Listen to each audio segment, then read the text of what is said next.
পাকিস্তানের সংসদ একটা উদ্ভট সংবিধান সংশোধনী বিল পাশ করেছে।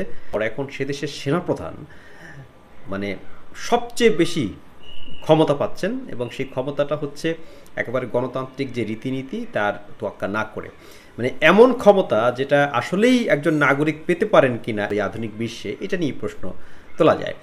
মানে এই সংশোধনী পাশ হওয়ার পর এখন ওই সেনাপ্রধান আজীবন তিনি দায় মুক্তি পাবেন। তিনি যদি দুর্নীতি করেন দায় মুক্তি পাবেন, অন্য কোনো অপরাধ করলেও তিনি দায় মুক্তি পাবেন, মানে তাকে নিয়ে কোনো প্রশ্ন করা যাবে না। এটা একটা দিক।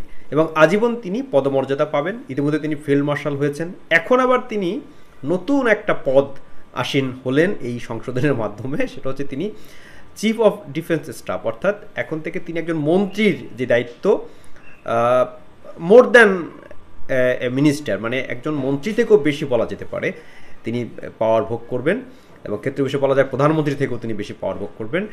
সেটা হচ্ছে যে সে দেশের যে ডিফেন্স বা প্রতিরক্ষা ব্যবস্থা এর পুরোটা নিয়ন্ত্রণ এখন তিনি করবেন, অর্থাৎ অন্য অন্য যে বাহিনী, নৌবাহিনী, বিমান বাহিনী, সেই বাহিনীগুলোর প্রধানরাও এখন তার কাছে রিপোর্ট করবেন, মানে তার অধীনস্থ হবেন, তিনি নিয়োগ দেবেন, এরকম একটা অবস্থা।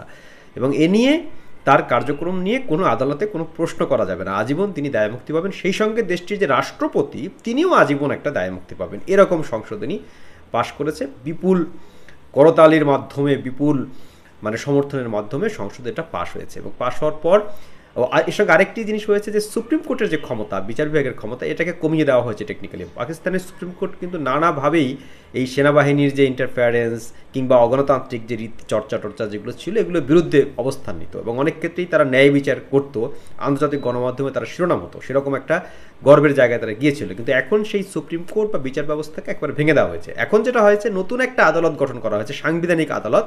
এবং সেই সাংবিধানিক আদালতকে নর্মাল যে সুপ্রিম কোর্ট তার উপরে অবস্থান দেওয়া হয়েছে। এখন এই সাংবিধানিক আদালত সাংবিধানিক যে মামলাগুলো, সে আদালতের বিচারপতিও, প্রধান বিচারপতি নিয়োগ দেওয়া হচ্ছে, তিনি সেটা দেখভাল করবেন। মানে আগের যে প্রধান বিচারপতি তিনি আর ঠুটু জগন্নাথের মতো, তার আর তেমন কোনো পাওয়ার বা এখতিয়ার নেই। এরকম একটি অ্যামেন্ডমেন্ট বা সংশোধনী পাকিস্তানের আদালতে পাশ করেছে। মানে একটা দেশ কতটা হঠকারী হলে এরকম সিদ্ধান্ত নিতে পারে যে একজন মানুষকে, এই আধুনিক যুগের যে ধ্যান ধারণা, সেখানে কাউকেই কখনো দায় মুক্তি দেওয়া যায় না। এটা একেবারেই মানে অগণতান্ত্রিক তো বটেই, মানে কোনো সংবিধানে এরকম আছে কি না আমার জানা নেই যেখানে এরকমভাবে দায় মুক্তি দেওয়া যায় একজন মানুষকে তার অপরাধের জন্য। রাজতন্ত্রে হতে পারে, কিন্তু গণতান্ত্রিক ব্যবস্থায় তো এটা হওয়ার কোনো সুযোগই নেই। আর একটা বিষয় হলো যে এই যে এই যে সংসদ যে এত বড় সংশোধনী পাশ করলো, আমরা প্রায় বলি না যে সংসদ হচ্ছে সব ক্ষমতার উৎস। সংসদকে সব ক্ষমতার উৎস আপনি করবেন কিনা, কারণ পাকিস্তানের পার্লামেন্ট বলেন আর বাংলাদেশের পার্লামেন্ট বলেন, এই পার্লামেন্টে যায় কিছু করাপ্ট লোক, তাদেরকে সকাল বিকাল কিন্তু কেনা যায়। পাকিস্তানের ক্ষেত্রে তো একেবারে মুহূর্তে মুহূর্তে আপনি কিনতে পারবেন। মানে তাদের না আছে কোনো আত্মমর্যাদা, না আছে তাদের কোনো ওই মেধা যে একটি দেশকে আপনি এগিয়ে নেবেন। তো সেই জায়গায় জনগণের তো ভোট লাগবে। এত বড় একটা অ্যামেন্ডমেন্ট আপনি করলেন, সংশোধনী করলেন, কারণ গণতন্ত্রের মূল কথা তো জনগণ চালাবে দেশ। আপনি কয়েকজন মানুষ মিলে সংসদে গিয়ে এরকম উদ্ভট আইন যদি করেন তাহলে তো সমস্যা। এবং এটাকে ইতিমধ্যে এই ঘটনার প্রতিবাদ জানিয়ে দুজন বিচারপতি কিন্তু পদত্যাগ করেছেন সুপ্রিম কোর্ট। তারা বলেছেন যে এটা যে বিচারিক স্বাধীন বিচার ব্যবস্থার প্রতি একটা মানে শেষ পেরেক তারা বলছেন। এবং এ নিয়েও পাকিস্তানে বেশ শোরগোল চলছে। কিন্তু জিনিসটা কেমন হলো যে একজন সেনাপ্রধানকে আপনি প্রতিরক্ষা বিভাগের প্রধান বানালেন, সেই সঙ্গে তাকে আবার আজীবন দায় মুক্তি দিলেন।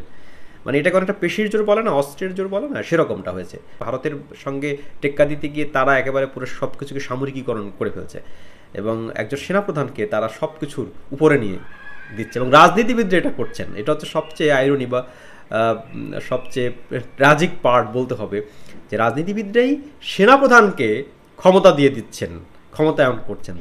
তারা হয়তো একটা আন্ডারস্ট্যান্ডিং আছেন যে আমরা কিছু বিষয়ে পাওয়ার উপভোগ করবো, তুমি কিছু বিষয়ে তুমি পাওয়ার উপভোগ করবো, এরকম একটি পাওয়ার যেটা কি বলে ভাগাভাগি, সেটা বলা যেতে পারে।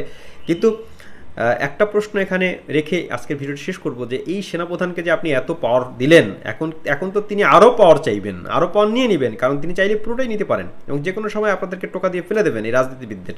এবং পাকিস্তানের ইতিহাসে এটা বারবার ঘটেছে। এবং সত্যিকার অর্থে পাকিস্তান এখন সামরিক শাসনের একেবারে দ্বার প্রান্তে আছে। এটা হচ্ছে আস্তে আস্তে মানে ক্ষমতা নিয়ে নেওয়ার মতো একটা অবস্থা। প্রথমে তিনি সেনাপ্রধান ছিলেন, পরে তিনি ফিল্ড মার্শাল হলেন, এখন আবার তিনি প্রতিরক্ষা বিভাগের প্রধান হলেন, সব কিছু তিনিই সিদ্ধান্ত নেবেন, তিনিই করবেন, তাকে আবার দায় মুক্তি দেওয়া হলো। আসিম মুনির তিনি কিন্তু পাকিস্তানের এখন সবচেয়ে ক্ষমতাধর ব্যক্তি। গণতান্ত্রিক ব্যবস্থার জন্য এটা সত্যিকার অর্থেই একটা কালো দিন, এই পাকিস্তানের যে ২৭তম সংবিধান সংশোধনী বিল পাশ হলো।